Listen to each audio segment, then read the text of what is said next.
Samsung is firmly the market leader when it comes to foldable smartphones, and I really rather enjoyed the larger foldable form factor, even though it wasn't for me at the time. This, the Z Fold 4, is an admittedly iterative update on that previous version, so what makes it worth buying? Let's discuss that and more in today's video. So hey guys, I'm Ryan Thomas, and thanks to Vodafone UK for providing today's subject matter. This is my review of the Galaxy Z Fold 4. This smartphone cost £1,649.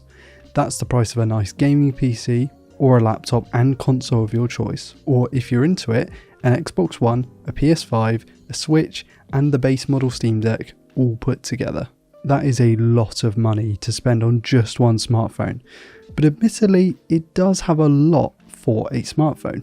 The front screen is more than usable, actually a really nice item, and the internal small tablet-sized panel is a different experience entirely.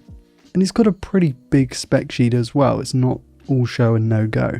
We're treated to the latest and greatest Snapdragon 8 Plus Gen 1, even here in Europe, 12GB of memory on every single model, from 256GB up to 1TB, a 6.2-inch cover display and 7.6-inch main display, a 4400 mAh battery with 25W fast charging, and a triple rear camera array with the new 50 megapixel sensor.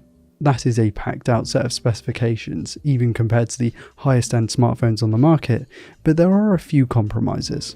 Mainly for me, this doesn't have the insane camera stack that we're used to seeing on the Ultras, so no periscope zoom, there's just not enough room inside there I don't think, especially if you want a big enough battery. And it has lesser sensors and lenses compared to the Ultra, and what I believe Samsung's doing here is to make it so that everyone doesn't go out and buy the Fold, there are still people who want to go and buy the Ultra as well. The main hiccup though for me is the 4 megapixel internal selfie camera, and we'll get onto that a little bit later, but that is an issue. Long story short, the quality is not very good, and I'd much rather we just have one that's not in the display that takes better photos. Compared to the previous version, the cameras have changed. The wireless charging has been upped from 11 to 15 watts, there's a new processor, and whilst the screens look the same, their shapes and therefore resolutions have been adjusted somewhat. Sure, iterative, but the 3 was pretty good already, so the 4 just takes things a little bit further. The Fold's design is jaw-dropping. The bezels are pretty thin on the internal display now, the outside screen is more than usable thanks to its slight width increase, and the folding mechanism itself has been refined as well. I love the way this matte grey-green colourway looks. Looks very different, it's subtle. Speaking of subtle, let's talk about that in-display selfie camera on the internal screen.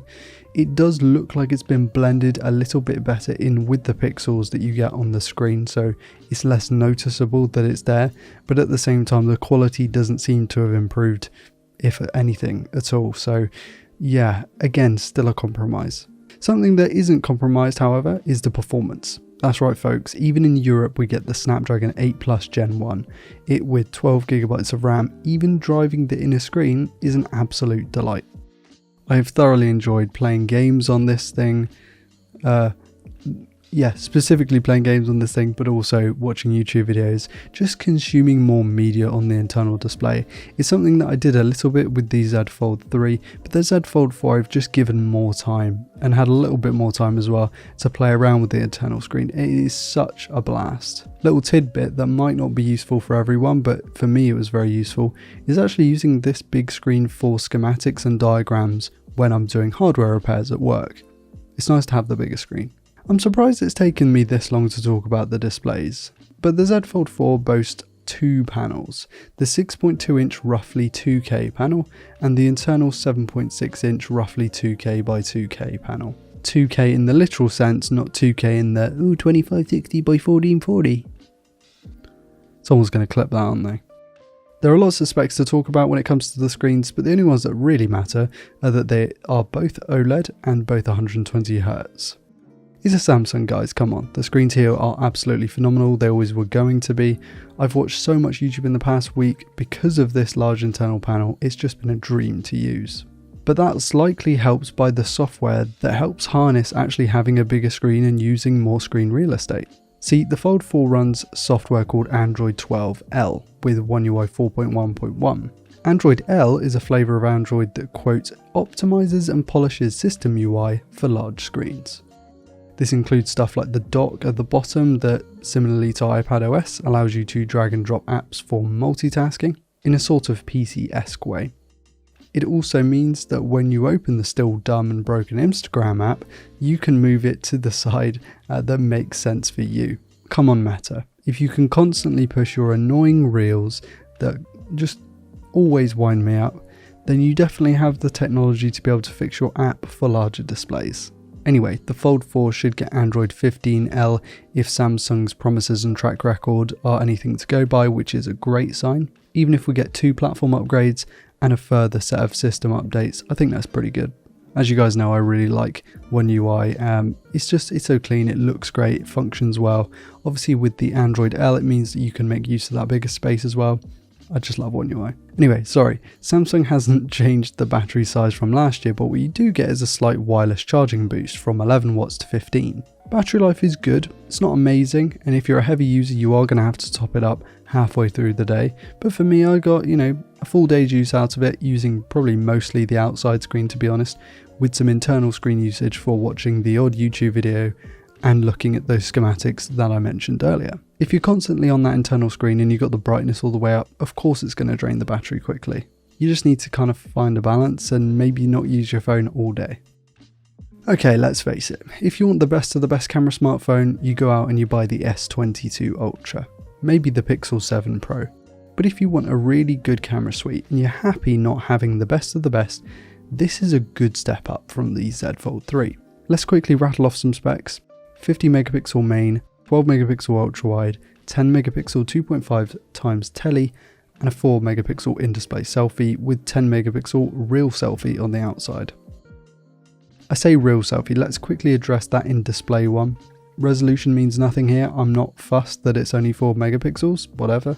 But in reality it's just night and day difference in quality between the external and internal selfie cameras. I'm not sure if they struggled to have the light refract off the internal sort of glass stick they call it, or maybe they just use a straight up bad sensor, but it's just not good enough really. The main camera setup though changes the conversation. It's very good. Now, the resolutions of the telephoto and ultra-wide cameras shouldn't put you off. The quality of the images and video, as a matter of fact, from these cameras is more than good enough. Samsung's current colour profile boosts colours a little bit, nothing over the top, but enough to be noticeable and is actually quite tastefully done. HDR is nicely judged as well. It raises shadows enough to give you, more detail across the board, but not enough to give you that washed out effect. Something I have noticed is that this phone isn't afraid to blow out the highlights at times to expose the subject correctly. But a quick fix to this temporarily is actually just to tap on the sky and expose for that better instead. It's not a big deal and it's probably going to get fixed in the next software update, but I thought it was worth mentioning. The main camera is, of course, far and away the best of the three. It's sharpest, gives you the most detail, the most natural bokeh thanks to the large sensor, and captures the most light as well. This is most evident in night mode, I kid you not. This is the main versus ultra wide both at night time. There's a crazy difference here, but that's kind of what you expect when you put vastly different sensors side by side. Overall, I'm impressed with the camera package. Sure, it's not the best on the market as I said right at the start, but it's more than good enough and a nice upgrade over last year. Let's go back to that price, shall we? £1,649. It's an awful lot of money to spend on a smartphone, and something I don't think I will ever do. But I do like the fact that it's not £2,000, and maybe we'll start to see the price creep down to around the $1,300 to $1,400 mark, where I think it probably should be. Now, that said, you get a fantastic smartphone with almost the best specs on the planet. The cameras are kind of the only things letting it down, maybe the battery life. But if all it needs is a slightly better battery and a slightly better camera, I think it's doing pretty well for a 4th gen product. Think about how many Samsung Galaxy S series devices we've had until now. The Galaxy S4 definitely wasn't the best smartphone of its era. So yeah, if you're on the fence about buying a Z Fold 4, I wouldn't feel too bad about it. It's definitely not perfect, you still have the crease, you still have the worry that the hinge might break at some point, but I think Samsung's warranty system is pretty good, and at the end of the day, you are buying a foldable smartphone. Alternatively, go out and buy the standard candy bar style smartphone that we're all used to seeing. And with that, I want to thank you all so much for watching, and Vodafone for sending out this smartphone for review. I'm going to be really sad to send it back actually, because I've been using it quite a lot. Links to them will be in the video description as always, along with all the other links to my social medias, my new podcast that's recently been released, and of course all of the Patreon links down there as well. By Patreon I mean Amazon Prime. It's 10 to 5 in the morning, I'm exhausted. Speaking of exhausted, I have another 8 hours of work to do after this. Massive shout out to my patrons for being continually supportive. Like, comment, subscribe if you're new around here to never miss a video like this one. I've been Ryan Thomas, and I'll catch you later. Peace.